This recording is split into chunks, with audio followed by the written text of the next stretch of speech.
반갑습니다. 붓다의 복과 지혜입니다. 거룩하신 부처님의 깊은 자비와 지혜에 귀의하며 오늘 이 법문을 통해 우리 모두가 진정한 보시의 의미를 새기고 피안의 언덕으로 나아가는 발심의 계기가 되기를 간절히 발언합니다. 법신 보살의 보시 바라밀은 단지 물질을 베푸는 것을 넘어서 나와 남 베푸는 바가 공하여 분별심조차 여의는 자리입니다. 이는 곧 열반의 모습과 같으니 오늘 이 시간을 통해 우리 삶 속에서도 이러한 청정한 보시의 행을 함께 실천해 나가기를 서원합니다. 나무석가모니불. 자 그럼 어떤 것이 법신 보살이 보시 바라밀을 행하여 원만히 하는 것인가? 그 여정을 함께 해볼까요? 등불 하나의 공덕. 옛날 인도 바라나시 근처 한 외딴 마을에 가난한 노파가 살고 있었습니다. 그녀는 하루하루를 어렵게 살아가며 남은 밥풀을 긁어 모아 간신히 끼니를 이었고 오두막 한 채에서 비바람을 견디며 살고 있었습니다. 그러던 어느 날 마을 어귀에 부처님과 제자들이 안거를 하러 오셨다는 소식을 들었습니다.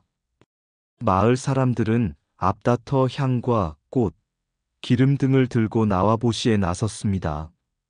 노파는 마음속으로 생각했습니다.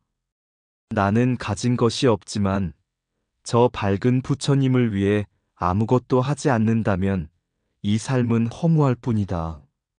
그녀는 집안 한 구석에 감춰둔 구리 동전 하나를 꺼내 기름집으로 갔습니다. 그것은 그녀가 비상시에 쓰려고 수년 동안 간직했던 마지막 전 재산이었습니다. 이 동전으로 가장 적은 양의 등유를 주세요. 단 하나의 등불을 부처님 앞에 밝히고 싶습니다. 기름장수는 코웃음을 쳤지만 노파의 간절한 마음에 감동하여 작은 등잔 하나에 기름을 붓고 심지를 꽂아주었습니다. 그날 저녁 수많은 등불이 부처님을 둘러싸고 밝게 타오르고 있었고 노파의 등불은 그 중에서도 가장 작고 초라해 보였습니다. 그러나 밤새 바람이 불고 이슬이 내리자 하나둘 등불이 꺼지기 시작했습니다. 이상하게도 노파의 작은 등불만은 꺼지지 않았습니다. 제자 아난존자는 이를 부처님께 여쭈었습니다. 세존이시여, 그 등불은 어째서 꺼지지 않습니까? 부처님께서 말씀하셨습니다. 그 등불은 재물에서 비롯된 것이 아니라 무량한 서원과 지혜에서 나온 보시이니라. 그녀는 아무것도 가지지 않았으나 마음속 탐욕이 없었고 주는 나 받는 너 보시의 대상이라는 분별심마저 없었으므로 이는 곧 바라밀의 보시가 되어 어둠을 밝히는 등불이 된 것이다. 이 이야기는 부처님의 보시 바라밀이 단지 물질의 양이나 크기에 있지 않고 청정한 마음과 분별 없는 서원, 자비의 행위 속에 깃들어 있음을 말해줍니다. 법신 보살의 보시란 바로 이런 것이며 주는 자, 받는 자, 주는 물건이 모두 공함을 아는 실천에서 바라밀이 성취됩니다. 광주리 속 독사와 피안의 다리. 옛날 어느 마을에 라후라라는 사람이 있었습니다. 그는 남을 돕는 것을 좋아했고 언제나 손에 쥐고 있는 것을 나누려는 성품을 지녔습니다. 그러나 그의 보시는 항상 이 사람은 나에게 고마워하겠지, 이렇게 하면 좋은 업을 쌓겠지, 혹은 나는 착한 사람이다라는 생각과 함께 이루어졌습니다. 겉으로는 자비로워 보였지만 마음속 깊은 곳에는 인정욕, 교만, 뿌리 깊은 번뇌가 자리하고 있었던 것입니다. 어느 날 라후라는 꿈속에서 한 왕의 죄수가 되어 있었습니다. 왕은 그에게 광주리 하나를 건네며 말했습니다. 이 광주리 안에는 4마리 뱀이 들어있다. 그들을 잘 기르거라. 만일 이들을 놓치거나 해를 입게 되면 너는 죽을 것이다. 라후라는 광주리를 열어보고는 기겁했습니다. 뱀은 끊임없이 꿈틀대며 그의 손을 물려들었고 그는 두려움에 떨며 도망쳤습니다. 도망치던 중 5명의 사내가 칼을 들고 그를 뒤쫓아왔습니다. 그들은 광주리를 놓고 달아난 죄를 물으려 했던 것이지요. 라후라는 온 힘을 다해 도망쳤습니다. 도중에 한 사람이 다가와 말했습니다. 다시 돌아가 보게. 하지만 그 눈빛엔 속셈이 있었습니다. 라후라는 본능적으로 느꼈습니다. 이 사람의 말은 달콤하지만 이대로 따라갔다가는 죽음을 면치 못하겠구나. 그리고는 다시 달렸습니다. 그는 어느 빈 마을에 도착했습니다. 그곳엔 한 지혜로운 노인이 있었습니다. 노인은 말했습니다. 이 마을은 겉보기에 평온하지만 도적들이 숨어 있어 자칫 머물다가는 다 뺏기고 말 것이네. 곧장 떠나게. 노인의 조언을 따라 그는 계속 걸어갔고 마침내 넓은 강가에 이르렀습니다. 저쪽 언덕은 고요하고 맑았고 해가 찬란하게 비치고 있었습니다. 그러나 건너편까지 가는 다리는 없었습니다.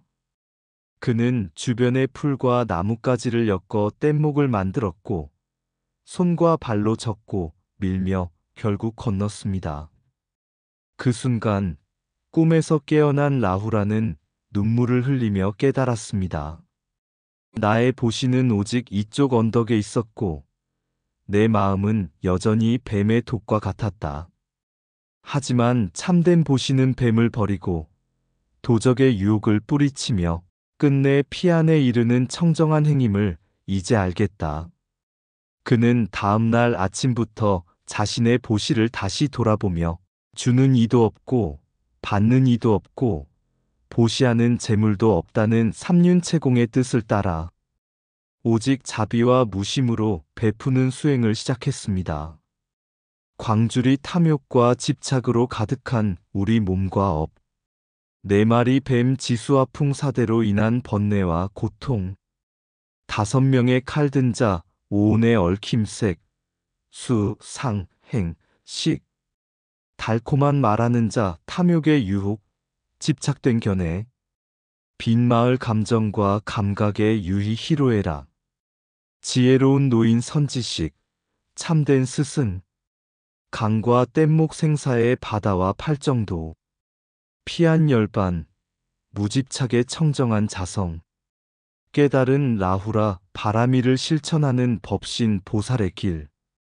이 이야기를 통해 우리는 부처님께서 말씀하신 것처럼 보시는 분별이 없는 청정한 마음에서 시작되어야 하며 탐욕, 번뇌, 과보의 욕망이 깃든 보시는 이쪽 언덕의 마의 보시일 뿐임을 알 수 있습니다. 피안의 보시란 곧 마음이 공하고 두려움이 없으며 온전히 중생을 위한 자비로 이루어지는 행인 것입니다. 주는 자와 받는 자를 잊을 때 비로소 피안에 이른다. 보시는 손이 아닌 마음의 청정함으로 이루어진다. 작은 등불도 무루한 마음에서 밝아진다. 번뇌로 얼룩진 보시는 마의 길이요. 청정한 보시는 부처의 길이다. 광주리 속에 독사를 버릴 때 열반의 길이 열린다. 보시란 내가 있다 하지 않고 너를 위함도 아니며 다만 공할 뿐이다. 탐욕이 섞인 보시는 이쪽 언덕에 머물고 자비로 행한 보시는 피안으로 흐른다. 무소유의 자가 주는 한 방울은 온 세상을 밝히는 등불이다. 뗏목은 오직 팔정도의 노를 저어 피안으로 나아간다. 보시가 곧 바라밀이 되려면 무심 속에서 이루어져야 한다. 사대의 독사와 오온의 칼날을 벗어나야 참된 보시가 시작된다. 참된 보시는 결과를 구하지 않고 마음을 공의할 뿐이다. 청정한 보시는 열반의 그림자와 같고 분별된 보시는 윤회의 덕과 같다. 보시를 하되 존재를 남기지 말라. 존재 없음이 바람이리다. 무명의 바다를 건너는 다리는 자비요. 노를 젓는 이는 정진이다. 꿀 한 방울에 속지 마라. 옛날 인도 북부 간다라라는 왕국에 수타라는 청년이 있었습니다. 그는 젊고 총명했으며 한때는 깊은 신심으로 수행자의 길을 가려 했지만 세상의 향락과 명예에 이끌려 점차 마음이 흐려졌습니다. 그러던 어느 날 수타는 심한 병에 걸렸고 인생의 무상함을 느끼며 다시 부처님께 귀의하고자 결심합니다. 그는 기원정사로 향하던 중 깊은 명상에 빠졌고 그 속에서 한 꿈을 꾸었습니다. 그는 황량한 들판을 걷고 있었습니다. 끝없이 펼쳐진 들판, 그것은 무명의 세계, 삶과 죽음이 끊임없이 반복되는 윤회의 상징이었습니다. 갑자기 거대한 코끼리 한 마리가 달려왔습니다. 그것은 무상의 모습이었습니다. 모든 것을 짓밟고 파괴하며 죽음처럼 다가왔습니다. 수타는 황급히 달아났고 한 깊은 우물 곁에 이르렀습니다. 그 옆에는 나무 뿌리가 드리워져 있었습니다. 그는 그 뿌리를 붙잡고 우물 안으로 몸을 숨겼습니다. 그 순간 우물벽에는 4마리의 독사가 나와 그를 노려보고 있었습니다. 그 밑에는 무시무시한 독룡, 곧 죽음이 입을 벌리고 있었습니다. 수타는 나무 뿌리를 꼭 붙들고 있었는데 그 뿌리를 검은 쥐와 흰 쥐가 번갈아 갉아먹고 있었습니다. 그것은 밤과 낮, 곧 시간이 생명을 갉아먹고 있다는 비유였습니다. 그런데 그 나무 위에서는 꿀이 5방울씩 뚝뚝 떨어지고 있었습니다. 그는 공포를 잊은 채 그 꿀을 혀로 받아먹었습니다. 그 꿀은 바로 오욕재물, 성욕, 식욕, 명예, 수면이었습니다. 그 순간 나무 위에서 벌들이 내려와 그를 쏘기 시작했습니다. 들판에는 불길이 번져와 그 나무조차 금방 타들어갈 위기였습니다. 그는 외쳤습니다. 이단 꿀 때문에 나는 독사와 용, 불과 벌, 무상과 죽음 속에 갇혀 있다. 이 모든 것이 어리석은 집착에서 비롯된 것이었구나. 그 순간 한 빛나는 수행자가 나타나 손을 내밀며 말했습니다. 수타야, 너는 이제 깨달았다. 꿀은 달지만 그것은 목숨을 깎는 독이니라. 지금이야말로 네가 나무를 놓고 땅에 내려서 도의 길을 택할 때니라. 잠에서 깬 수타는 눈을 떴고 오욕에 대한 집착에서 벗어나는 계기를 얻게 됩니다. 그는 말했습니다. 나는 꿀의 단맛에 속아 고통의 우물 속에 갇혀 있었구나. 이제 나는 무상과 죽음을 두려워하지 않으리. 다만 피 안으로 나아가는 뗏목을 찾을 뿐이다. 그 후 수타는 기원정사에 들어가 스승에게 귀의하고 진정한 수행자로서의 삶을 시작했습니다.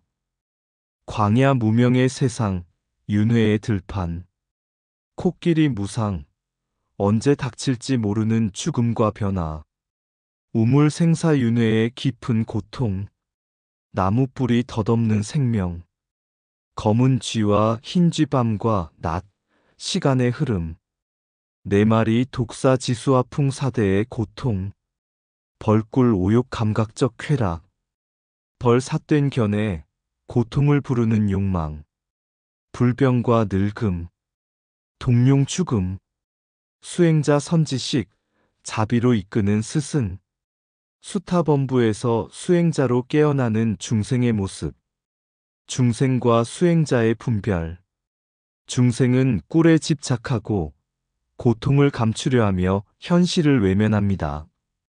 수행자는 꿀의 실체를 꿰뚫고 무상의 실상을 받아들이며 깨어납니다.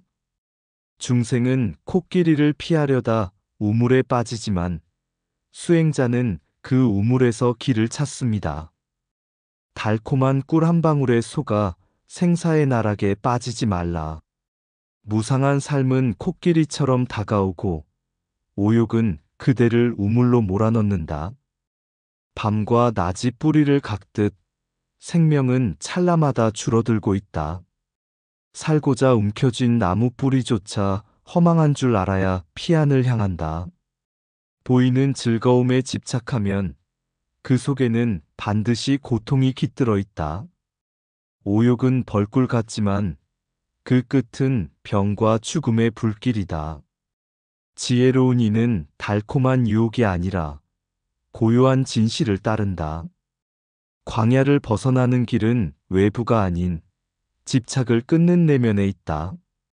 생사는 두려운 것이요 집착은 생사의 뿌리다. 삶은 우물이며 죽음은 그 밑의 용이다. 무명을 끊기 전엔 해탈은 없다. 단맛에 흔들리는 마음은 고통의 불꽃을 불러온다. 수행자는 꿀을 탐하지 않고 우물 속 독사를 관찰한다. 중생은 현실을 외면하고 꿀을 찾지만 수행자는 실상을 직면한다. 명예와 재물, 향락은 나무 뿌리 위 꿀이니 진리는 거기 있지 않다. 부처님께서 비유로 말씀하신 것은 세상을 꾸짖음이 아니라 자비로 건너게 합니다. 살을 베어내도 흔들림이 없는 자. 옛날 바라문국에는 아루타 태자라는 인물이 있었습니다. 그는 부유한 왕가의 후계자였지만 세상사에 연연하지 않고 보시와 정진을 즐기는 고귀한 심성을 가졌습니다. 하루는 먼 지방에서 병든 바라문이 태자를 찾아와 말했습니다. 태자시여, 저는 깊은 병에 걸렸고 약이 없습니다. 의원이 말하길 오직 분노가 없는 이의 골수와 피만이 저를 낫게 한다 하였습니다. 궁정의 의원들도 확인하자 그것이 사실이었습니다. 태자의 신하들과 백성들은 만류했지만 태자는 조용히 웃으며 말했습니다. 몸은 이업에 따른 것이며 살고 죽는 것은 허망한 인연일 뿐이라. 이 몸을 나라고 여긴다면 어찌 중생을 구제할 수 있겠는가. 그리하여 태자는 자청하여 뼈를 부수고 골수를 뽑아 피를 내어 바라문에게 건넸습니다. 괴로움 속에서도 태자는 흔들림 없이 자비로운 마음을 지켰습니다. 또한 다른 생에서는 그는 하얀 6어금니를 지닌 코끼리로 태어났습니다. 한 사냥꾼이 독을 바른 화살로 그를 쏘았고 다른 코끼리들은 분노에 차 그를 죽이려 했습니다. 그러나 흰 코끼리는 몸으로 막아섰습니다. 그를 해치지 말라. 그도 굶주림 속에서 생을 구하고자 이리한 것이니라. 사냥꾼은 울며 말했습니다. 전하, 전 어금니가 필요합니다.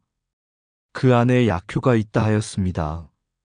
그러자 코끼리는 바위에 어금니를 부딪혀 스스로 뽑아주었습니다. 핏방울이 흐르고 살점이 찢겨나갔으나 그 눈엔 고요함이 가득했습니다. 이 모든 생을 살아온 아루타는 마침내 법신 보살의 경지에 이릅니다. 그는 업에 매인 육신을 따라 윤회하면서도 청정한 보시를 실천하여 무생법인을 증득합니다. 이제 그는 시방세계의 육도에 화연하여 가난한 자에게는 재물을, 병든 자에게는 몸을, 어리석은 자에게는 지혜를, 길 잃은 자에게는 법의 등불을 보시하는 보살이 되었습니다. 그는 주지도 않고 받지도 않으며 보시할 것도 없이 이 모든 것이 공하여 다만 자비만 남는다. 고 읊조렸습니다. 태자의 보시 육신에 집착하지 않고 중생의 고통을 나의 고통으로 여기는 자비의 실천. 무루무해한 보시 결과도 기대하지 않고 칭찬도 구하지 않으며 오직 깨달음에 이르는 원력. 흰 코끼리의 보시 축생의 몸이지만 마음은 이미 부처의 시민 법신 보살. 무생법인 나와 남, 줄 것과 받을 것이 모두 실체가 없음을 꿰뚫어 본 진리. 법신 보살 시공을 초월하여 모든 존재의 고통 속으로 들어가 구제하는 존재. 보시는 주는 행위가 아니라 존재의 분별을 놓는 수행입니다. 몸으로 보시하되 마음에 흔들림이 없고 일체의 존재가 공함을 깨닫는 이가 바로 보시 바라미를 완성한 법신 보살입니다.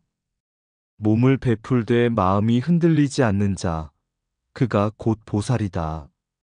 주는 자와 받는 자, 보시할 대상이 모두 공하니 그 자리에 바라밀이 있다.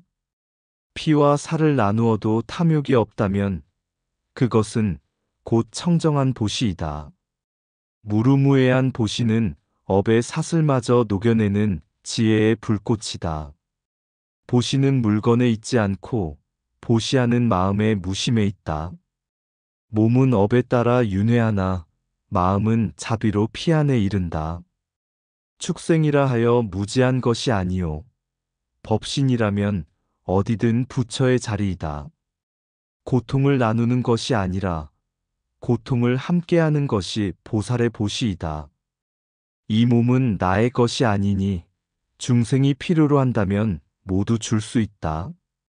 한 어금니를 뽑는 자비가 백천겁의 공덕보다 더 깊다.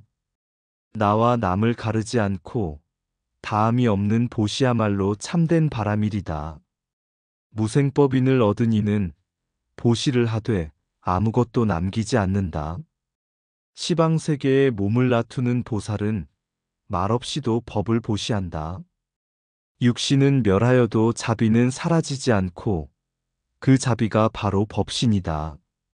진정한 보시란 주는 것도 받는 것도 있고 다만 자비로 머무는 일이다.